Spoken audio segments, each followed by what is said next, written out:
Masih azan di sini. Sangat jelas ya itunya. Apa azan sekarang sudah berhenti.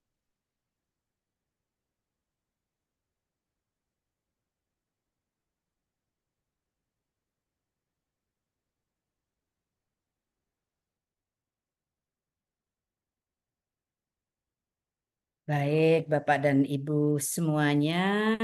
Kita punya waktu berapa lama lagi? Kalau dilihat dari jadwal sampai 15.30. Oh, sampai 15.30 ya. Baik, Bapak dan Ibu, apa yang sudah kita sampaikan tadi, ya, bincang-bincang, mudah-mudahan ada kebermanfaatannya. Karena kita harus melangkah ke hal yang berbeda, kita sekarang berbeda topik dulu ya, Bapak dan Ibu ya. Kita akan masuk ke dunia penulisan karya tulis ilmiah ya, atau mini research. Nah, Bapak dan Ibu kan kemarin sudah belajar nih tentang teori-teori bimbingan konseling.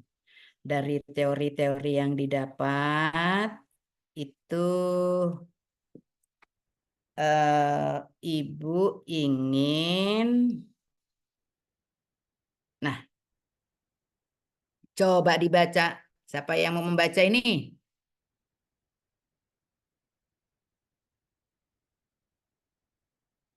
Ayo, terlihat tidak tulisannya?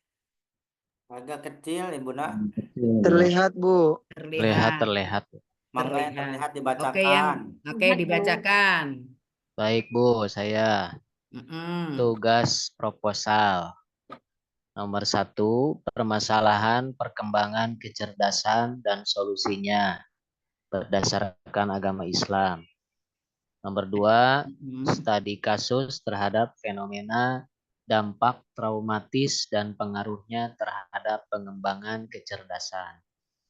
Nomor 3, studi kasus terhadap fenomena bullying dan pengaruhnya terhadap pengembangan kecerdasan. Nomor 4, studi kasus terhadap fenomena narkoba dan pengaruhnya terhadap pengembangan kecerdasan. Nomor 5, studi kasus terhadap fenomena bunuh diri dan pengaruhnya terhadap pengembangan kecerdasan. Nomor 6, studi kasus terhadap fenomena pinjol dan pengaruhnya terhadap pengembangan kecerdasan. 7, studi kasus terhadap fenomena KDRT dan pengaruhnya terhadap pengembangan kecerdasan. Nomor 8, studi kasus terhadap fenomena seks bebas dan pengaruhnya terhadap pengembangan kecerdasan. Oke, terima kasih. Ini tadi yang membacakan siapa ini tadi ya? Pak Saya, Agus Bu. ya? Pak Ya, Bu. Agus, Bu. Pak Agus ya. Oke, Kusnandar. ya Pak Agus Kusnandar. Baik, terima kasih Pak Agus Kusnandar. Sama-sama. Nah, baik Bapak dan Ibu semuanya. Dalam tugas akhir perkuliahan kita, itu saya berharap Bapak dan Ibu membuat mini riset kelompok, ya, tidak sendiri, kelompok. Boleh 5 orang, ya, terserah Bapak dan Ibu maunya berapa orang. Namun demikian, sebelum membuat mini riset, saya ingin semuanya, ini tugas mandiri ya, membuat sebuah proposal dengan judul, tema ya, ini bukan judul, tema nomor 1 sampai dengan 8. Bebas, Bapak dan Ibu ingin yang mana? Apa nomor 1, nomor 2, nomor 3, nomor 4, nomor 5, nomor 6, nomor 7, nomor 8. Pilih salah satu yang sesuai dengan minat Bapak dan Ibu. Ya, senangnya yang mana? Oh, saya mau yang nomor 1, misalkan permasalahan perkembangan kecerdasan dan solusinya berdasarkan agama Islam. Nah, ini Bapak dan Ibu sudah sering melakukan ya di sekolah karena memang Bapak dan Ibu adalah guru PAI. Sering ada permasalahan di sekolah dan Bapak Ibu adalah yang memberi solusi. Nah, kalau ini sering terjadi Bapak dan Ibu lakukan, Bapak dan Ibu akan mudah menulisnya.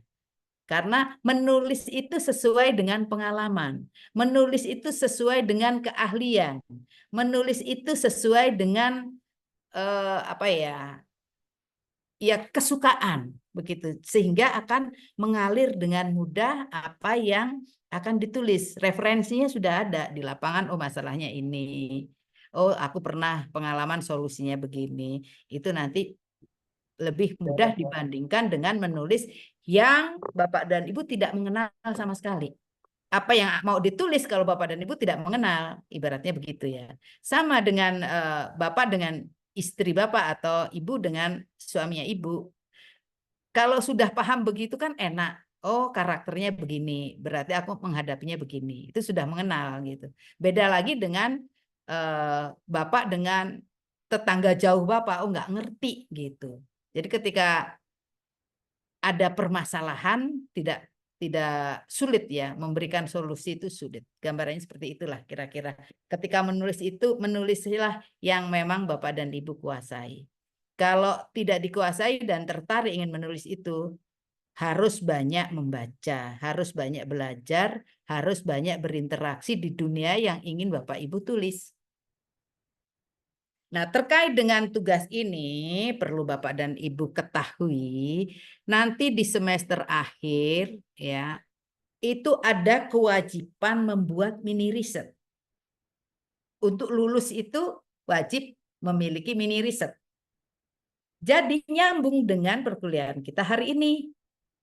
Ketika Bapak dan Ibu membuat proposal penelitian ini dengan sungguh-sungguh, ya, itu di semester yang akan datang bisa Bapak Ibu gunakan sebagai mini riset untuk keluar mendapatkan ijazah magister Bapak dan Ibu. Jadi nggak usah pusing-pusing lagi di semester yang akan datang, bingung aku mau nulis apa, aku mau mengangkat apa, ya sudah yang ada ini saja.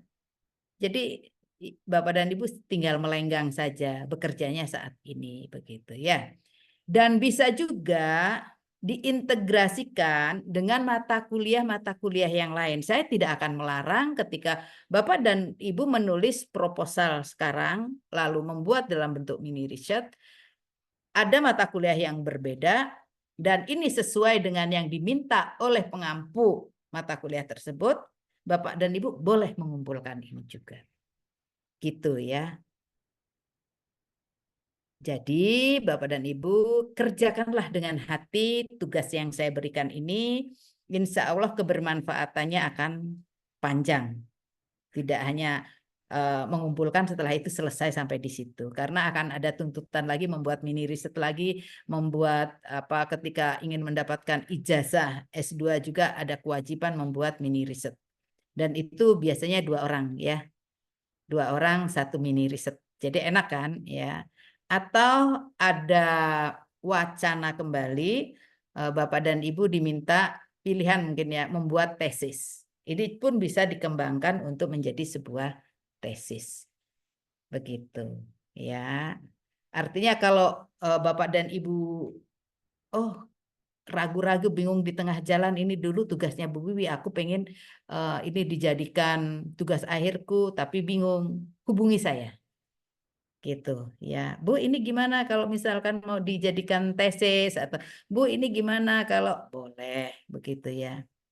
Jadi berhubungan dengan saya tidak hanya di ruang Zoom ini saja, tidak hanya di semester ini saja, tidak hanya di mata kuliah kita ini saja.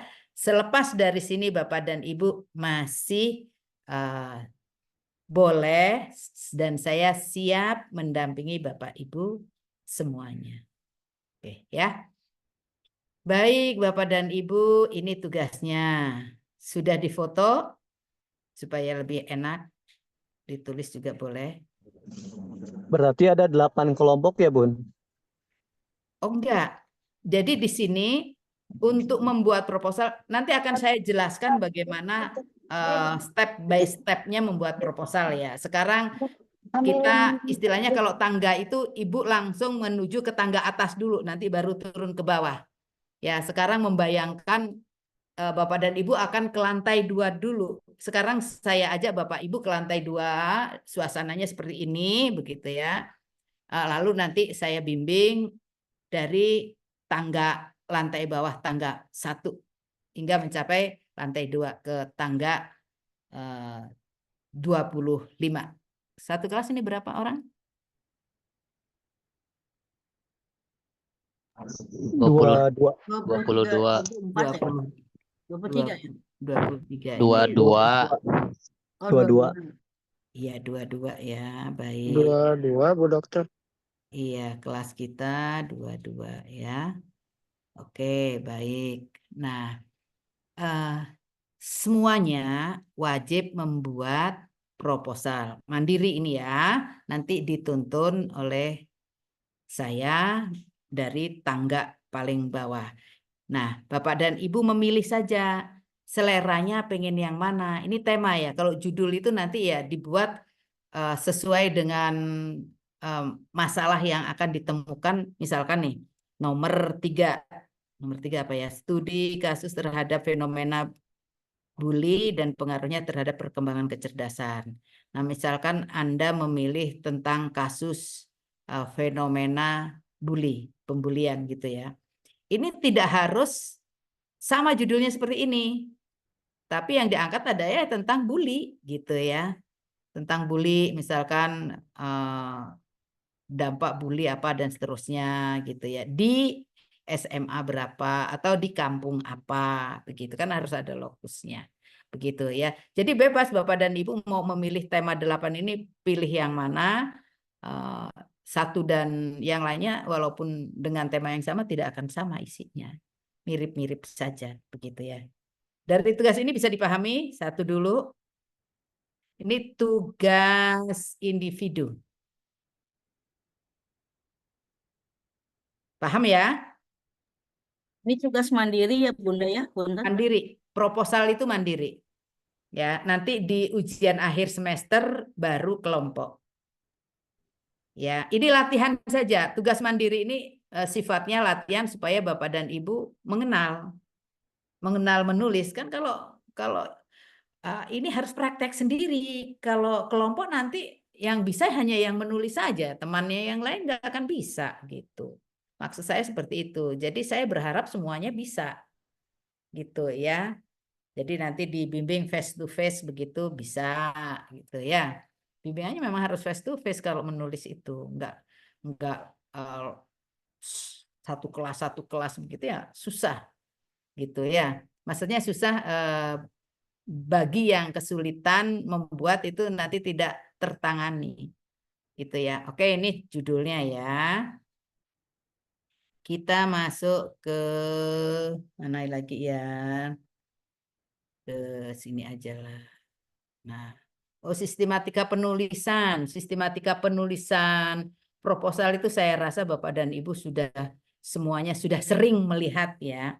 Menulis itu setiap perguruan tinggi itu memiliki ciri khas sendiri-sendiri. Misalkan begini, sistematika penulisan Uninus itu tidak akan sama dengan sistematika penulisan UIN, tidak akan sama dengan ITB, tidak akan sama dengan UNPAD. Masing-masing memiliki ciri khas sendiri-sendiri gitu. Memang mirip-mirip kalau latar belakang jelas semua tulisan ada latar belakangnya, ada dan seterusnya dan seterusnya. Ada beberapa yang memang dihilangkan atau ditambahkan. Jadi Bapak dan Ibu tentu saja karena ada di Uninus mengikuti sistematika penulisan yang ada di Uninus. Gitu Bapak dan Ibu ya. Nanti akan saya share sistematika penulisannya untuk tugas proposal ini ya di WA supaya Bapak dan Ibu mudah. Ini antara lain kan seperti ini.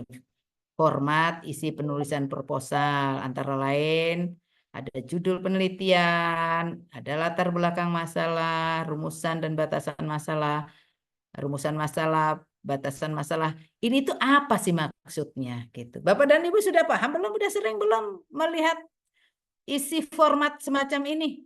Sering kan? Ya. Nah, sering menulis kan? Dari S1 juga sudah pernah membuat tugas besar skripsi.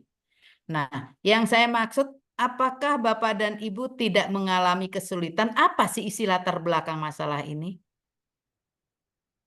Apa isi dari latar belakang masalah ini? Sok, atau Bapak dan Ibu yang ingin bicara, apa latar belakang masalah ini isinya? Silahkan.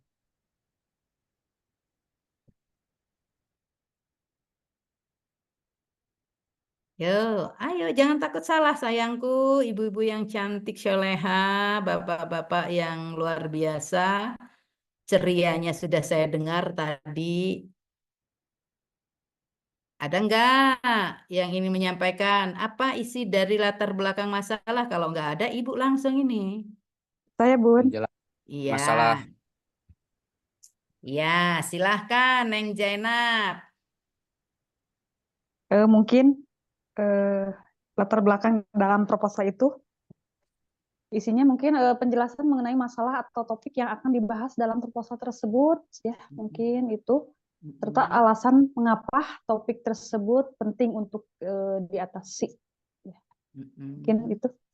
Terus itu bagian Iya. diantaranya ya. Ya, dan Di antaranya itu. Terus ketika Anda tahu seberapa penting masalah itu harus diangkat di latar belakang masalah, terus tadi dan disebutkan tadi, itu kira-kira menuangkannya bagaimana, mencarinya bagaimana? Setelah tahu itu.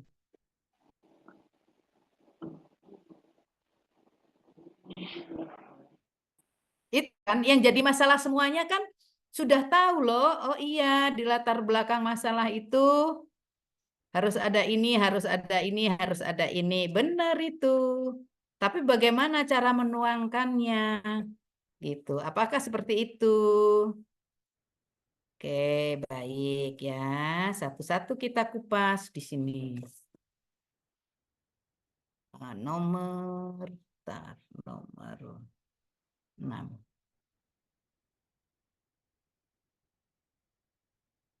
Nah, kita akan berbicara tentang latar belakang masalah. Nah, dalam latar belakang masalah itu Bapak dan Ibu harus ada apa? Siapa yang mau membacakan ini? Kebijakan peraturan pemerintah. Kebijakan peraturan pemerintah. Nah, Bapak dan Ibu, dalam latar belakang masalah ini harus ada kebijakan ataupun peraturan pemerintah. Ya, bikin prolog dulu Bapak dan Ibu, misalkan sesuai dengan judulnya apa, bla bla bla bla bla, berdasarkan peraturan pemerintah nomor sekian sekian.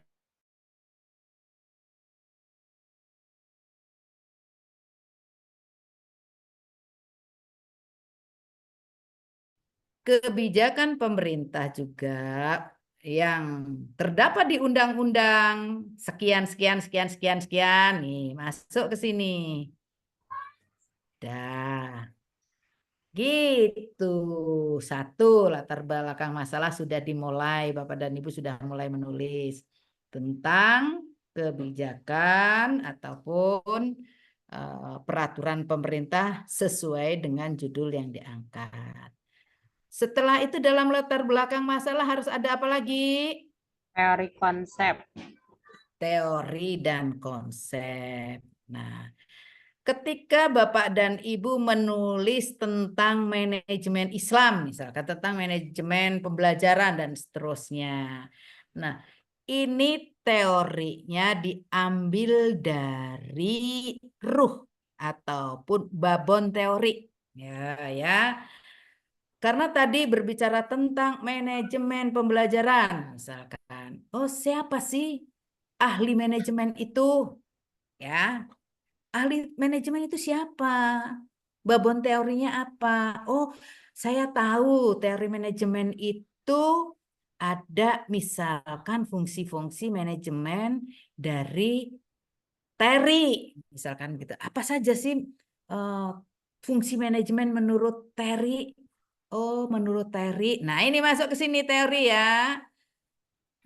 Menurut pakar manajemen fungsinya antara lain adalah misalkan Satu, perencanaan. Dua, pengorganisasian. Tiga, pelaksanaan. Empat, evaluasi. Itu sudah fungsi manajemen menurut Terry. Bapak dan Ibu sudah mulai masuk nih ke teori. Jadi Ibu sampaikan di sini menurut pakar manajemen, ya, fungsinya terbagi menjadi sekian. Ahlinya adalah Terry. Masuk di situ, ngobrol aja ya. Pindahkan teori Terry. Poin-poinnya, konsepnya apa. Masuk di sini. Sudah deh. Sudah dapat latar belakang masalah, kebijakan sudah, konsep sudah. Nah, setelah ini ditulis, Bapak dan Ibu akan ketemu lagi di paragraf berikutnya. Kesenjangan antara kenyataan, teori dan praktek. Contohnya bagaimana Bapak dan Ibu? Kesenjangan antara kebijakan atau antara teori dan kenyataan di lapangan. Bapak dan Ibu sudah belajar misalkan nih tentang ilmu bimbingan konseling. Ilmunya begini, tapi di lapangan ternyata begini. Nah, atau juga Pak Polisi membuat peraturan lalu lintas bahwasanya lampu merah tidak boleh jalan terus. Lampu hijau harus jalan, lampu kuning hati-hati. Tapi kenyataannya di lapangan banyak, apalagi di daerah gitu. Lampu merah langsung ditabrak aja menganggap tidak ada kendaraan yang lain sehingga sering terjadi kecelakaan. Kan antara kebijakan tentang lampu merah yang harus berhenti apa, tapi kenyataan di lapangan banyak yang kebut-kebutan melanggar lalu lintas. Nah, itu yang dimaksud dengan kebijakan dan kenyataan di lapangan itu berbeda. Ya. Praktek dan teorinya berbeda. Sehingga menimbulkan masalah kesenjangan. Nah, ini Bapak dan Ibu ngedongeng setiap teori dan konsep itu menyampaikan. Ini loh aku di lapangan ketika mengajar begini anak-anak saya gitu. Misalkan begitu ya, kita menggunakan bahasa sederhana saja dulu ya supaya nyambung dulu. Nah, ini sudah antara kebijakan dan kenyataan sudah dijelaskan. Lalu menjelaskan akar masalah. Akar masalah itu apa sih? Apa yang akan dituliskan akar masalah? Bapak dan Ibu bisa menjelaskan ini? Oke, sebelum masuk ke menjelaskan akar masalah, dari titik 1, 2, 3, kira-kira bisa ditangkap tidak? Iya, Halo, bisa. sunyi-senyap. Bisa. Siap ya? Ya. Siap. Lah, masa enggak? Sudah sering menulis kok. Ini kan Ibu hanya mengulang saja. Gitu. Oke, berikutnya adalah kesenjangan antara sudah ya menjelaskan akar masalah. Bagaimana sih mencari akar masalah itu Bapak dan Ibu? Coba ada yang kira-kira bisa mensimulasikan mencari akar masalah? Mencari penyebab dulu masalahnya apa. Penyebab dari masalah itu apa. Terus kalau dinarasikan bagaimana? Akar masalah. Udah betul penyebab, Ibu. Mencari penyebab dari suatu masalah harus dipecahkan melalui kebijakan umum atau arah kebijakan. Iya. Kebijakan peraturan pemerintah tadi mungkin. Terus? Oke, nggak apa-apa ya. Pokoknya yang penting sudah mencoba menyampaikan gitu ya. Terus nulisnya gimana nih? Menjelaskan akar masalah. Bapak dan Ibu termasuk generasi yang mengalami zaman COVID ya. Ya, pernah kan? Pernah. Oke, sekarang saya bertanya. Bapak dan Ibu pernah sakit? Pernah. Pernah. Sekarang pura-pura saya dokternya nih, ya. Yang menjawab pernah sakit tadi siapa? Saya. Oke. Tarjo. Pak Jailani ya. Pak Jailani, nih dokter nih ceritanya. Pak Jailani datang ke sini, itu kenapa? Sakit. Sakit, oke. Pak Jailani apa keluhannya? Perutnya melilit. Perutnya melilit. Terus apa lagi? Itu pasti Pusing, habis pusing, mancing. pusing ya? Iya. Pusing. Badannya panas, panas tinggi, Pak Jailani? Enggak. Oh, enggak panas tinggi. Enggak. Ada panasnya, naik turun Ada. panasnya. Betul, naik turun. Oke, naik turun. Muntah, Muntah. muntah. Oke, baik ya. Pak Jailani tadi sudah saya identifikasi, datang ke dokter menyampaikan bahwa mual, pusing, panasnya naik turun, ya. Ketika saya menyampaikan pertanyaan seperti itu dan dijawab seperti itu, saya nggak akan mungkin memberi obat, hanya obat sakit perut melilit saja. Karena kalau hanya diberi obat sakit melilit saja, masih ada pusingnya, Betul. masih ada demamnya, panas tinggi. Berarti saya harus mencari apa? Paracetamol. Masalahnya kan, ini penyebabnya apa sih? Kalau demam tinggi sudah saya beri obat cacing untuk menurunkan panas. Panasnya turun, tapi naik lagi karena perutnya masih sakit. Lalu masih muntah-muntah, dikasih obat mual, masih tetap juga panas tinggi. Berarti ini kan yang dicari adalah akar masalahnya. Apakah Pak Jailani ini sakit tipes ataukah COVID? Begitu kan? Nah, itu mencari akar masalah itu seperti itu. Berarti yang diobati apanya itu? Kalau COVID, misalkan indikasinya COVID, berarti ada virus.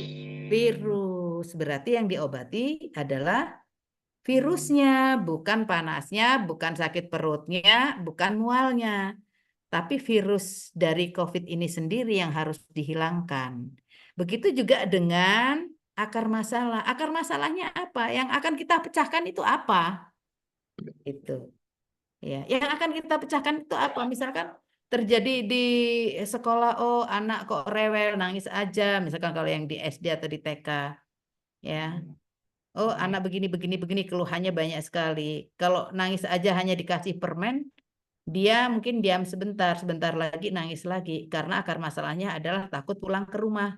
Sudah waktunya pulang-pulang, takut dimarah ibunya, misalnya gitu. Akar masalahnya ibu yang harus didamaikan.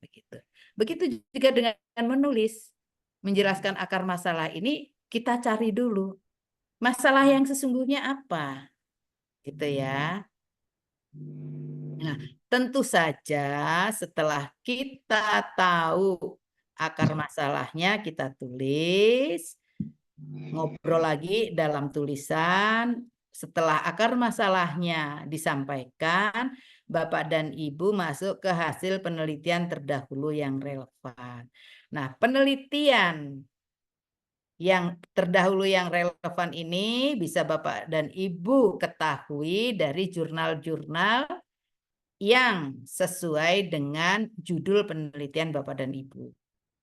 Ataupun boleh dari tesis, boleh dari disertasi, atau apapun. Ya, jadi ini harus ada paling tidak 5 gitu ya. Nah, lalu fokus masalah harus aktual, krusial. Ini maksudnya kita fokusnya pada masalah-masalah yang lagi tren hari ini, misalkan gitu. Yang lagi booming hari ini, yang lagi meresahkan saat ini, dan seterusnya. Jadi yang aktual dan krusial ini yang perlu penanganan penting gitu ya, perlu solusi dari mulai fokus masalah ini. Bapak dan Ibu mengangkat hal-hal yang memang penting ya, meaningful atau perlu solusi, mendapatkan jawaban ataupun jawabannya itu ya sebagai pemecahan masalah begitu ya. Baik, kita lanjut ke sini dulu. Ibu menjelasnya menclok-menclok. Nah, ini seharusnya di tengah sini ya, di tengah terus ada tanda panah, ini ada tanda panahnya sudah, terus ini tanda panah ke sini. Nah, ini masih gambaran dari latar belakang tadi ya. Bisa juga kita membuat ini dulu baru menulis latar belakang. Bisa latar belakang dulu baru membuat ini. Coba Bapak Ibu perhatikan kalau di Uninus itu harus ada ini, kotak ini. Harus ada bagan ini ya. Itu di Uninus. Jadi ketika Bapak dan Ibu tidak membuat latar belakang masalah dulu tapi langsung ke sini, itu pun bisa ya membuat proposal mini riset itu. Kok bisa? Ya bisa, Bapak dan Ibu yang penting sudah tahu kebijakan yang akan digunakan apa. Misalkan kebijakan yang akan, undang-undang yang akan digunakan apa. Oh kalau dalam contoh ini misalkan, nih ini hanya kebijakan yang masih umum ya. Kan kebijakan itu misalkan undang-undang apa, tentang apa itu yang ditulis ya. Lalu PP atau peraturan pemerintah apa yang akan ditulis. Ini masih umum gitu ya. Lalu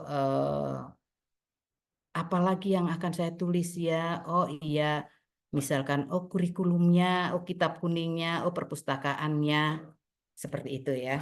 Panas sekali, bentar.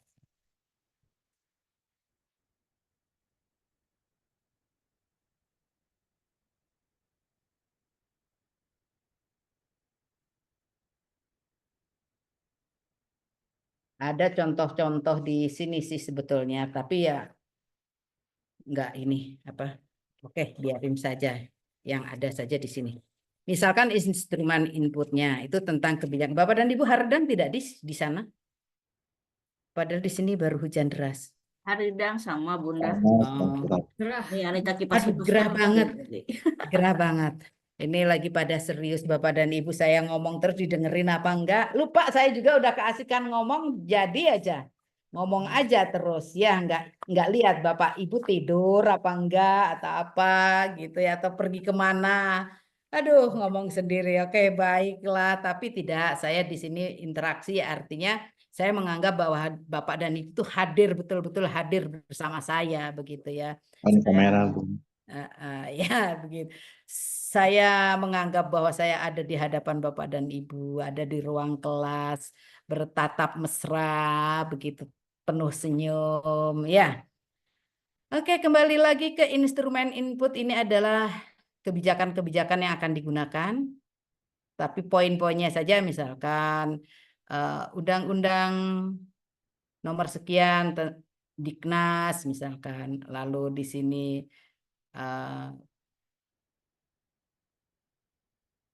ya seperti itulah ya, kebijakan itu antara lain ya undang-undang, misalnya peraturan pemerintah sekian gitu ya.